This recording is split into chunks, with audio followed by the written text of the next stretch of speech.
Hey guys, it's Nutcase, and today's video is a mixed media painting. It was meant to be just a watercolor painting, but I just wasn't happy with it at just the watercolor stage, so I ended up adding marker to it, so yay, it's mixed media. This is, again, mostly using the Schmincke Watercolor set. That's why I posted the video last week, reviewing the Schmincke Watercolor set that I had gotten.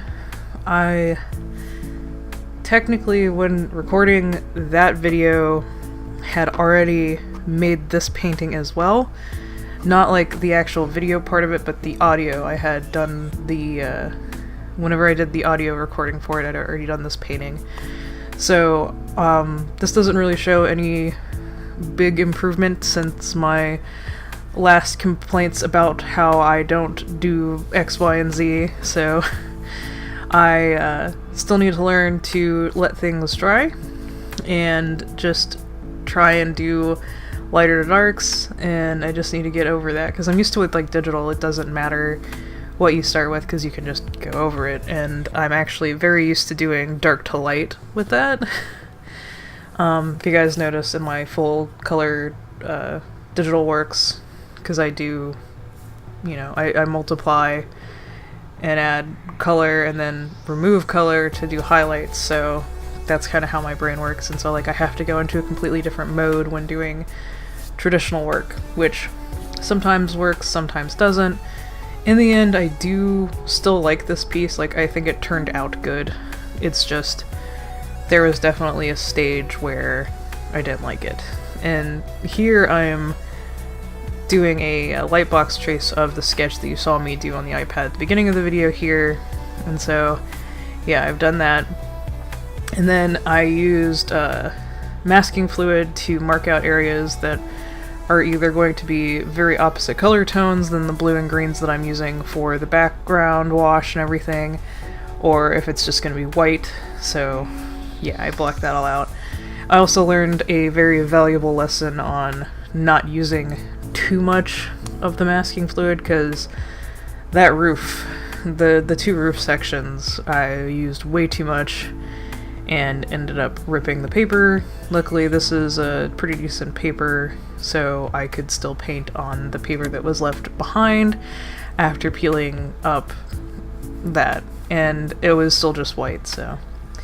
I will say that I really do like working with these paints, and as you see there, I have another watercolor palette besides the Schmincke one, but that was just to get some dustier tones for like the background and stuff, but I don't use it that much. That is the, what is it called?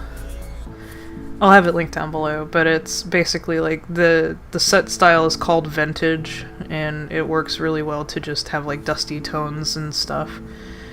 But the actual house itself, I'm really proud of how it turned out, both the drawing and the painting of it, but I feel like the background and foreground, like the grass and stuff, leave a lot to be desired. But like, if it had just been the house, I probably would have been super happy with it and, you know, been able to just leave it at watercolor. But I overworked too much stuff and just kept working on it and kept adding more and not leaving less, and yeah. One of these days I'll learn to just like stop. But this painting was not that painting. Now, I will have this painting up for sale in my website, whatever, my Etsy. So if you guys do want it, you can buy it. I don't plan on selling prints of it because it is just another one that I was working on and just trying to figure things out, trying to relearn stuff. Now, the clouds I'm actually really proud of, because I did that with the Doc Martens inks, and I actually ended up mixing some of the ink with other colors to get more layers on top and stuff. So it's really interesting for that. And then see, this is me using some of the other color palette. I found that this brand works well with Schmincke and actually blends well with Schmincke, even though their gradient, or like their like how they dry normally don't really match, like they mix really well. So I was able to overlay and mix some colors using that set along with the Schmincke set. So I feel like this set plus the Schmincke set are very complementary, at least in how I work with blending colors and making colors and stuff. But yeah, as you can see, I'm overworking the green some more. I definitely wish I had left some of that, but here I am peeling up the masking fluid. Now, since I've done this, I've actually gotten some new masking fluid, because this, it worked, but again, like, it did tear up part of it, and there you go. That's where it tore up. It didn't smell that great, and like, I've had masking fluid before, and I know kind of what it's supposed to smell like, and this didn't smell right.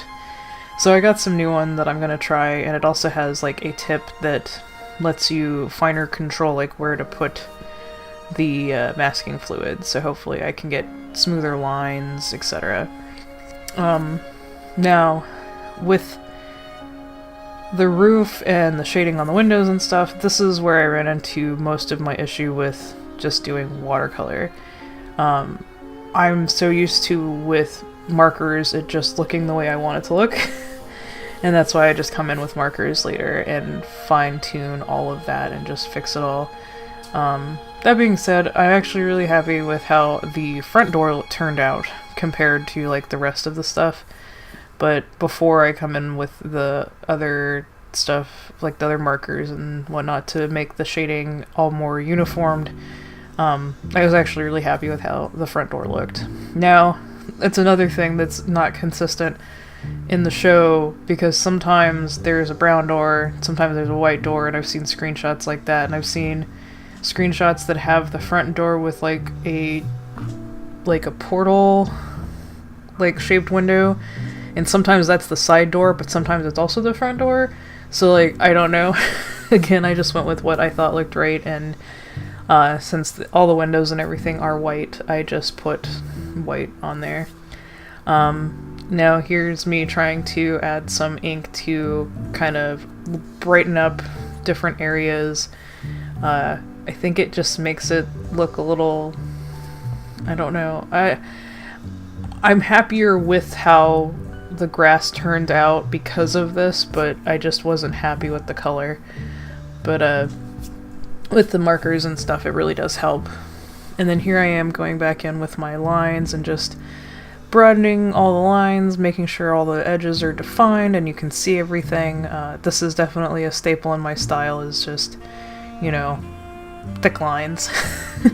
And I like it. It's, you know, it works for what I want it to look like, and I think it could have been fine the way it was before, but I just, since I was still in that stage of I'm not happy with it, I was just futzing with everything, trying to figure out what would make it look better to me. And as you can see over there, I had to clean the tip of this brush pen a bunch, because where the ink was, the white ink, it kept messing up the tip. So, oh, my ring light kept on getting in the way. Sorry about that. That's why the little area over there is getting cut off. I have a ring light, so everything is a little more uniform nowadays, so you guys can actually have it without like shadow. But yeah, so I'm using, I believe I used touch markers, Ohuhu markers, and ArtNFly markers to kind of just do the touch-ups on this, just to get like the colors more popped to what I wanted and whatnot. Again, I wish I could get this with watercolor, but it's just me not wanting to like wait, I guess.